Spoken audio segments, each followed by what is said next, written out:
My topic will be about what humans know only 0.01% out of 100. Our company and our team, we do business in agriculture, we do research in microbiology, and we are investigating microorganisms. And I have a question for you. Do you know how many percent of your body there are bacteria? Try to imagine. Well, 10% of all the body there are bacteria. Another question. Do you know how many percent are good microbes and how many are bad ones out of 100%? Well, the answer is 95% of all microorganisms are good ones. But we remember about them when we have some problems.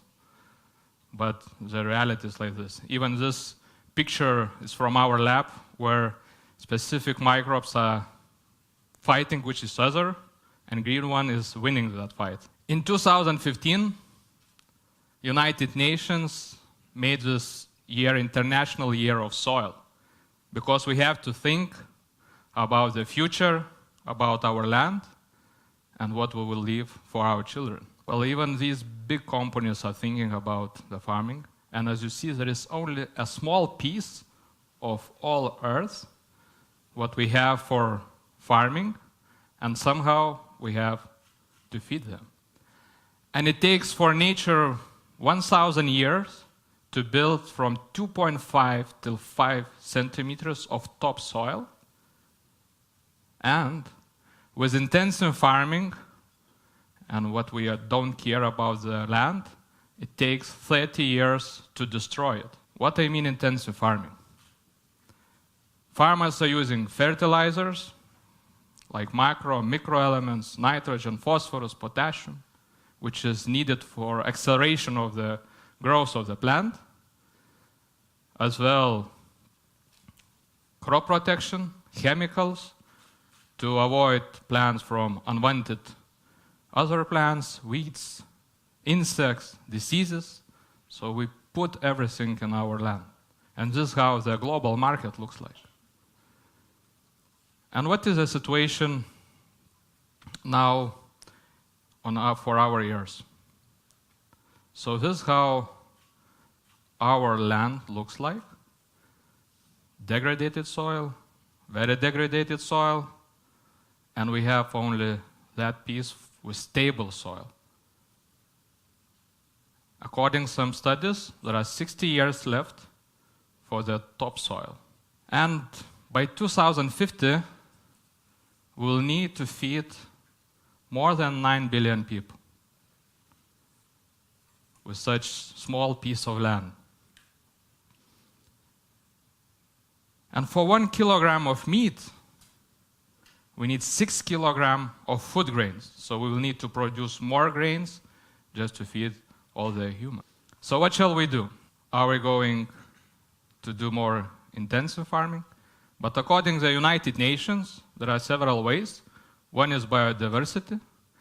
It means that we have to change the variety. We have to have variety of grains, changing the plants, even animal breeds.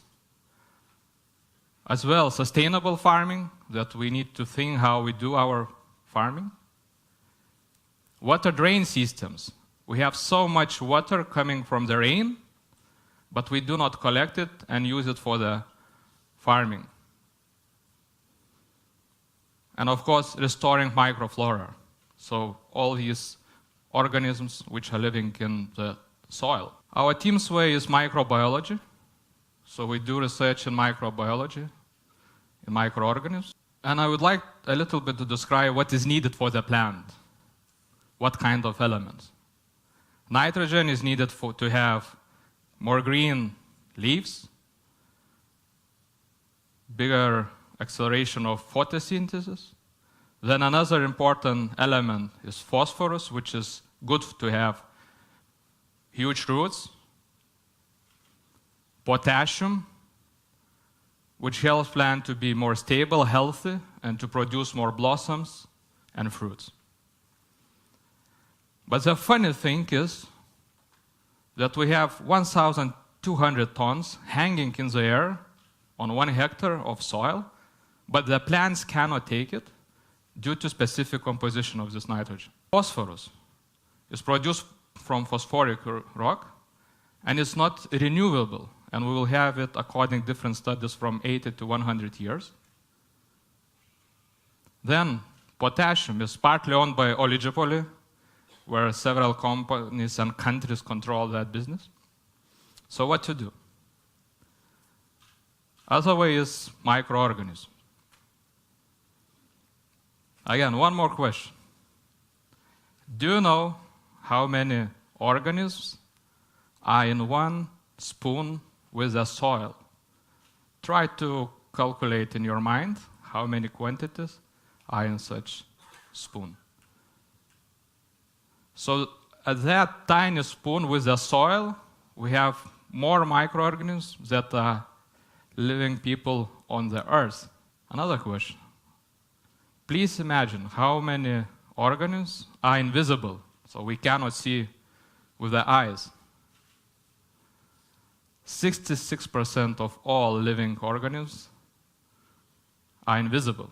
And the truth is that science knows only 0.01% of all available microorganisms in the world. So there is still a lot to do for our scientists and to explore it.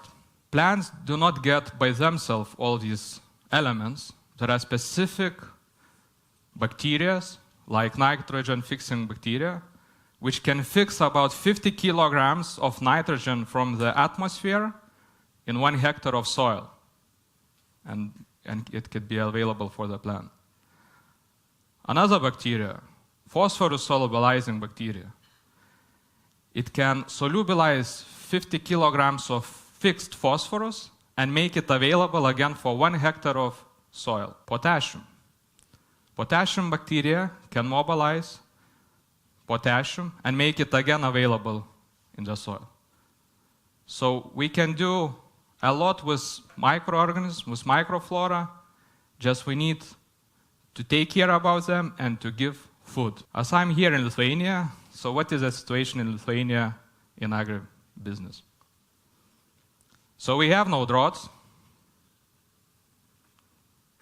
We have plenty of water, nice lakes, nice rivers, but we can use this water for farming, comparing with other countries. We have huge plots of lands. What I mean?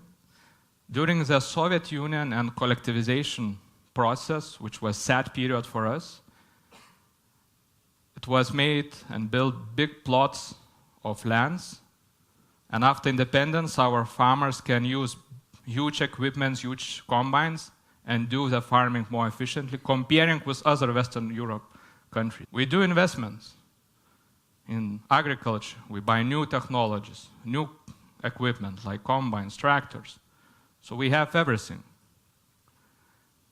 We just need to continue and think what we are doing with our land and doing farming more sustainable. And the last one, what kind of land we would like to leave for our future? It is a question for you to think, and thank you so much.